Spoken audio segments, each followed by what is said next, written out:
Hallelujah मेरे प्यारे दोस्तों, तो कैसे हैं आप सब।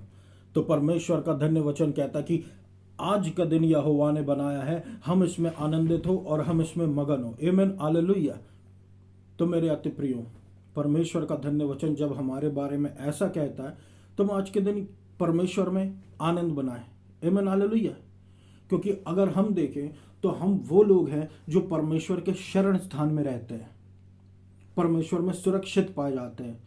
तो हम जो है, हमको तो यीशु मसीह में आनंद मनाना चाहिए ना। लेकिन बाहर के जो लोग हैं, जिनके पास सुरक्षा नहीं है, जिनके पास यीशु मसीह नहीं है, वो देखिए वो आनंद मना रहे हैं। लेकिन कौन सा आनंद, उनका कैसा आनंद है? उनका असली आनंद नहीं है। असली आनंद हमारा है यीशु मसीह में। आमीन, हालेलुया। और यीशु मसीह के द्वारा जो आशीष है हमारे जीवन में फूट पड़ती है।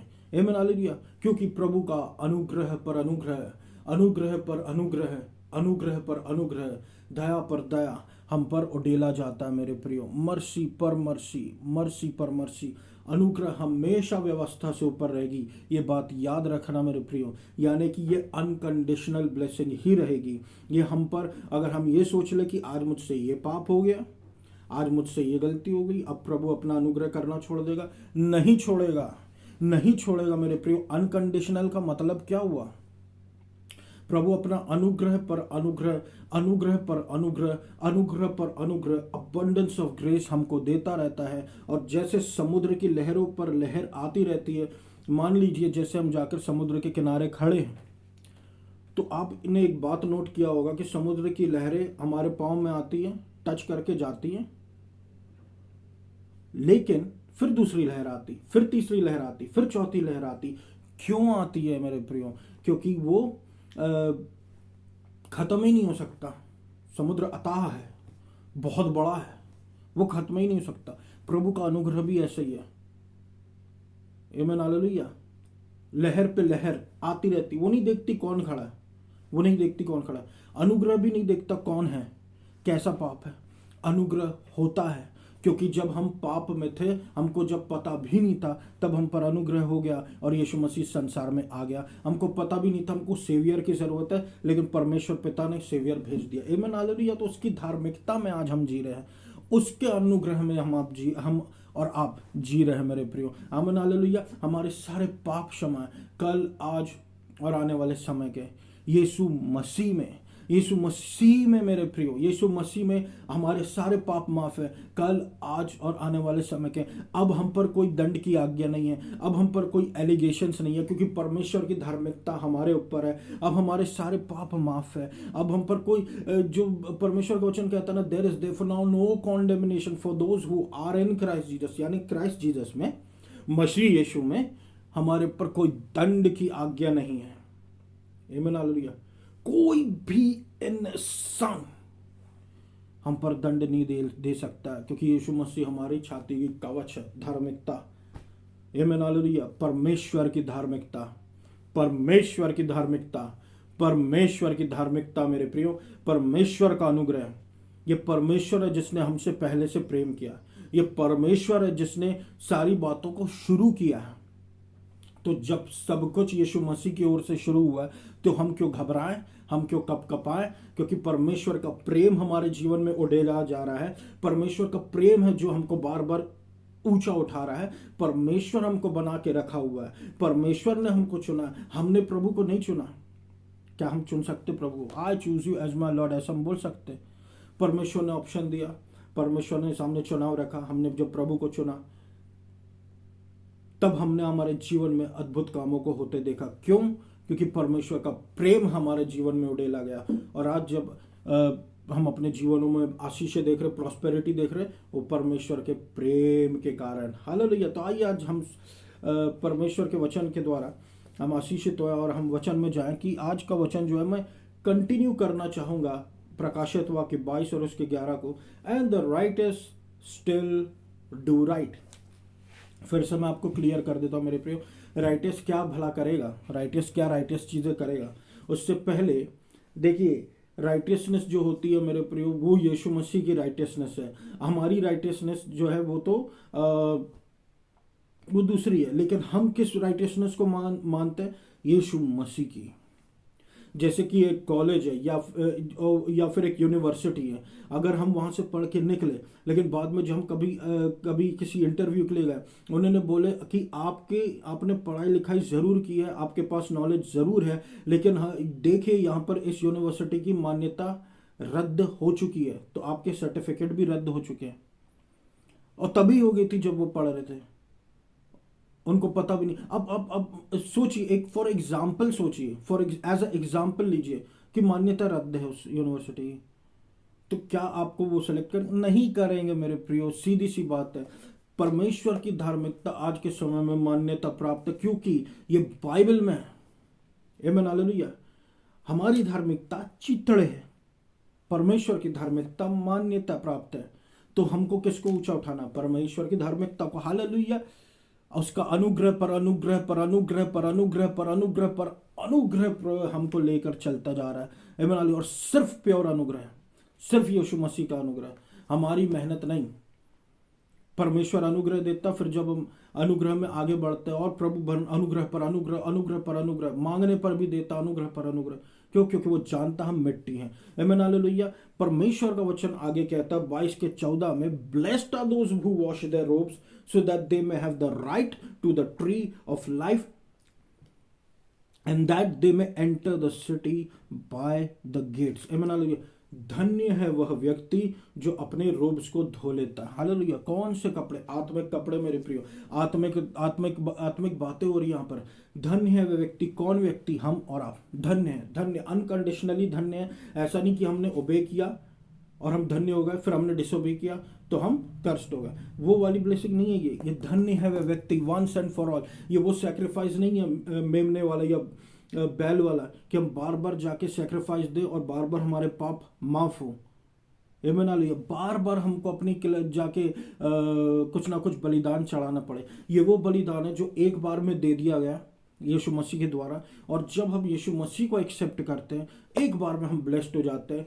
बार बार गिरने के कारण हम ब्लेस्ड नहीं, हम अपनी ब्लेसिंग नहीं खोते, कर्स्ट नहीं हो जाते, हम फेवर ग्राउंड में। इसलिए मैं कभी व्यवस्था को ऊंचा नहीं उठाता मेरे प्रियो, हमेशा परमेश्वर के अनुग्रह को ऊंचा उठाता हूँ, क्योंकि हम फेवर ग्राउंड में कि परमेश्वर हमको ऊंचा उठाने वाला परमेश्वर है। परमेश्वर हमको परमेश्वर हमको लेकर अपने कंधे पर लेकर चलने वाला परमेश्वर है। आमीन हालेलुया। नैरो पाथ में लेकर चलने वाला परमेश्वर है। उसने हम पर दंड की आज्ञा नहीं रखी। जैसे उस व्यभिचारिणी स्त्री को परमेश्वर ने दंड की आज्ञा नहीं दी, उसको सब लोग पत्थर मारने आए, तो प्रभु यीशु मसीह ने क्या कहा कि जिस किसी ने एक भी पाप ना किया हो वो पहला पत्थर चलाए, तो सबके सब पीछे हट गए। लेकिन परमेश्वर यीशु मसीह जो परमेश्वर था लेकिन इस संसार में इंसान के रूप में होकर आया, वो यीशु मसीह ने कभी भी उस व्यभिचारिणी स्त्री पर दंड की आज्ञा नहीं दी। तो जब यीशु मसीह परमेश्वर होकर दंड की आज्ञा नहीं दे रहा है तो हम खुद को भी ना दंड दे, हम ना दूसरों को दे। आमीन हालेलुया। परमेश्वर का वचन कहता है जितने हथियार तेरी हानि के लिए बना जाए उनमें से कोई सफल ना होगा, और जितने लोग मुद्दई होकर तुझ पर नालिश करेंगे उन सबों से तू जीत जाएगा। किन सबों से हम जीत जाएंगे? जो लोग हमारे अगेंस्ट में एलिगेशंस लगाते। तो ये वचन में हम 14वें वचन में देखते हैं मेरे प्रिय, दैट दे में enter by the city by the gates. आमीन हालेलुया। तो यहाँ पर कौन से फाटकों की बात की जा रही है? यहाँ पर परमेश्वर की धार्मिकता के फाटकों की बात की जा रही है। तो भजन संहिता 118 और उसके 19 में लिखा है कि मेरे लिए खोल दो धार्मिकता के फाटकों को ताकि मैं प्रवेश करूं उसके द्वारा और परमेश्वर को धन्यवाद दूं। आमीन हालेलुया। उसके अनुग्रह में मेरे प्रियो। आमीन हालेलुया। अब यहाँ पर बोल रहा है कि मेरे लिए धार्मिकता के फाटकों को खोलो ताकि मैं उसके द्वारा प्रवेश करूं। क्यों मैं धार्मिकता के द्वार पर जाकर उस द्वार के लिए बोलता हूं कि उस फाटक को खोलो ताकि मैं उसके द्वारा प्रवेश करूं? सिर्फ इस वजह से क्योंकि मैं धर्मी हूं और मुझे धार्मिकता के फाटक से जाना है, क्योंकि मैं वहां के लिए एलिजिबल हूँ। आमीन हालेलुया। कोई भी फैक्ट्री है, कोई भी प्राइवेट ऑफिस है, वहां पर हम जब जाते हैं तो हमारे लिए एक आईडी कार्ड होता है। उस आईडी कार्ड के बिना आपको ऑफिस में एंट्री नहीं मिलती, आपको फैक्ट्री में एंट्री नहीं मिलती। ठीक इसी हिसाब से जो गेट्स ऑफ राइटियसनेस है वहां पर वही धर्मी जन जाके बोल सकता है कि मेरे लिए इस फाटकों को खोलो, जो खुद धर्मी है, जो खुद सेव्ड है और सेव्ड व्यक्ति अंदर जाके क्या बोलता है? धन्यवाद। धन्यवाद जब बोलता है तो वो एक बलिदान के रूप में यीशु मसीह के पास जाता है, अब्बा पिता के पास जाता है, और हम देखते हैं कि वो बलिदान एक्सेप्ट होता है, वो बलिदान लीगल होता है। ये कोई चोर या डाकू वाली चीज़ नहीं कि हम कहीं और से भी घुस के अपने भले काम करके जाके परमेश्वर को धन्यवाद दे रहे और ताकि वो एक्सेप्ट हो जाए। नहीं, सेव्ड व्यक्ति ये यहाँ पर धार्मिकता के बारे में बात कर रहा है, यानी धार्मिकता तभी प्राप्त होती है जब हम सेव्ड होते हैं। मना लिया। तो कौन है ये लोग?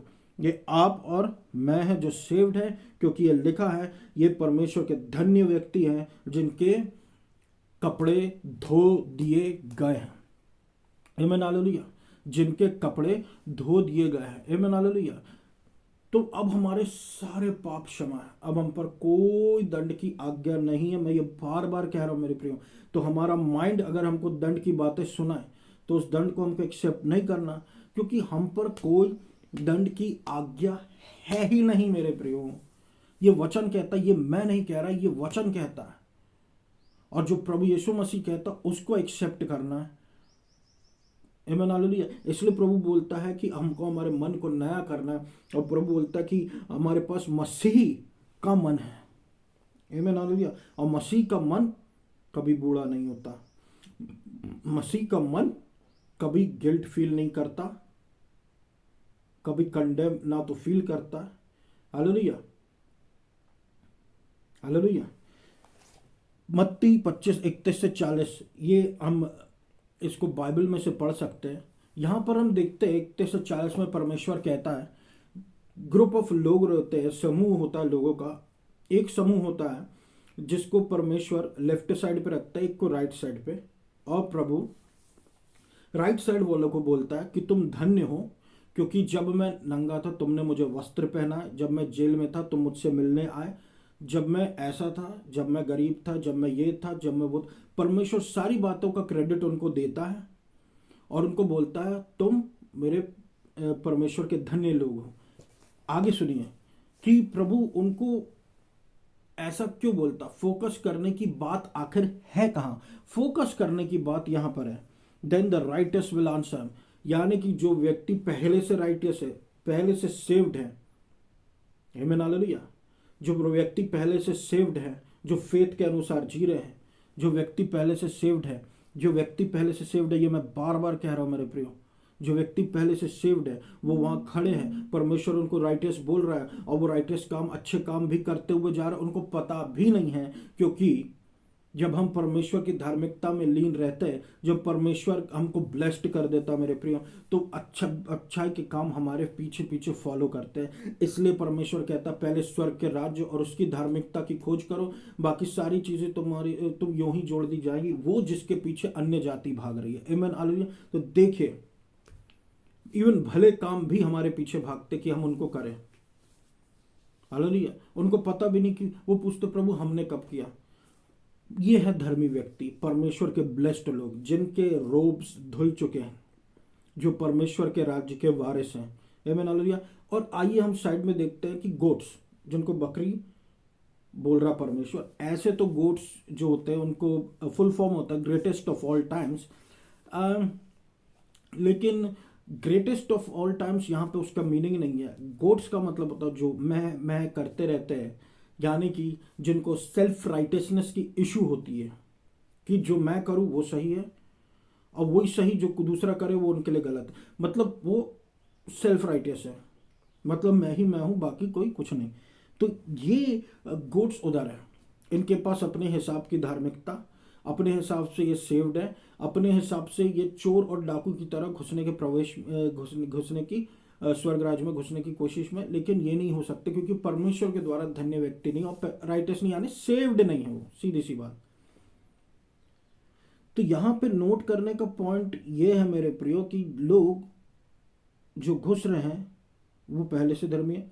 मीन्स ये एक धर्मी व्यक्ति जो है वो परमेश्वर के द्वारा आशीषित है। हालेलुया। वो जो भी किए हैं इन छोटे छोटे भाइयों के लिए। आमीन हालेलुया। तो परमेश्वर का वचन कहता है पहला यूहन्ना उसके 3 के 7 में कि छोटे बच्चों कि तो कोई तुमको डिसीव ना करे कि जो भी धार्मिकता प्रैक्टिस करता है वो जो भी धार्मिकता प्रैक्टिस करता है वो धर्मी है, वो पहले से ही वो धर्मी है क्योंकि वो पहले से धर्मी है, as he is righteous. Even little children, let no one deceive you, whoever practices righteousness is righteous as he is righteous। Amen, hallelujah. पहले से धर्मी है इसलिए राइटियसनेस प्रैक्टिस कर रहा है। और यहाँ पर ध्यान देने की बात यह है मेरे प्रियो कि किसके लिए कहा जा रहा है, ये लिटिल चिल्ड्रंस के लिए कहा जा रहा है। लिटिल चिल्ड्रन कौन है? जिनके सारे पाप माफ है, हमारे सारे पाप माफ है। हम जो यीशु मसीह में सेव्ड है, ये जिन पर दंड की आज्ञा नहीं है, हमारे सारे गुनाह, हमारे सारे पाप क्षमा है और हम पर कोई दंड की आज्ञा नहीं रह गई है। ये लिटिल चिल्ड्रन हमको बोला जा रहा है मेरे प्रियो। तो परमेश्वर के नाम के कारण हमारे सारे पाप माफ है। तो मैं अंत का सार क्या निकलता मेरे प्रियो? लगातार यीशु मसीह के राज्य को, परमेश्वर के राज्य को खोजते रहे, परमेश्वर को खोजते रहे, उसकी धार्मिकता को खोजते रहे। तो जो हमको खाना है, जो हमको पहनना है, जो हमको पीना है, वो सब हमारे जीवन में जोड़ दिया जाएगा। एक धर्मी व्यक्ति विश्वास के द्वारा जिएगा, खोज के परमेश्वर के राज्य को, उसकी धार्मिकता को खोजते हुए। आमीन, हालेलुया। तो ये मेरा वचन था मेरे प्रिय इस हफ्ते के लिए। मैं आशा करता हूँ आपको परमेश्वर के वचन ने आनंदित किया होगा। आइए हम सब परमेश्वर के वचन में जाएं। धन्यवाद देता हूँ अब्बा पिता प्रभु यीशु मसीह के नाम से, परमेश्वर के अनुग्रह के लिए। अनुग्रह पर अनुग्रह, मर्सी पर मर्सी उतरती जाए। जो लोग वचन को सुन रहे हैं उनको हीलिंग दीजिए, चंगाई दीजिए प्रभु यीशु मसीह। आमीन, हालेलुया। एड्स से चंगाई, कैंसर से चंगाई और दया दिखाओ प्रभु अपनी। In Jesus name I pray, आमीन, हालेलुया। यीशु मसीह के नाम से प्रार्थना करता हूँ। मध्य प्रदेश को, जबलपुर शहर को, इंडिया को बहुतायत से आशीषित कीजिए प्रभु यीशु मसीह। बहुतायत से आशीषित कीजिए ये देश प्रभु यीशु मसीह, आपके नाम के कारण और ऊंचा उठे। और आइडोलेट्री अप्रूट कीजिए इंडिया से, मध्य प्रदेश से, जबलपुर से।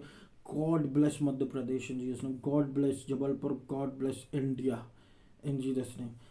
आशीषित कीजिए प्रभु इस देश को, मध्य प्रदेश को, जबलपुर को। यीशु मसीह के नाम से अधिकार के साथ प्रार्थना करता हूँ, सोना पूरा कर। आमीन।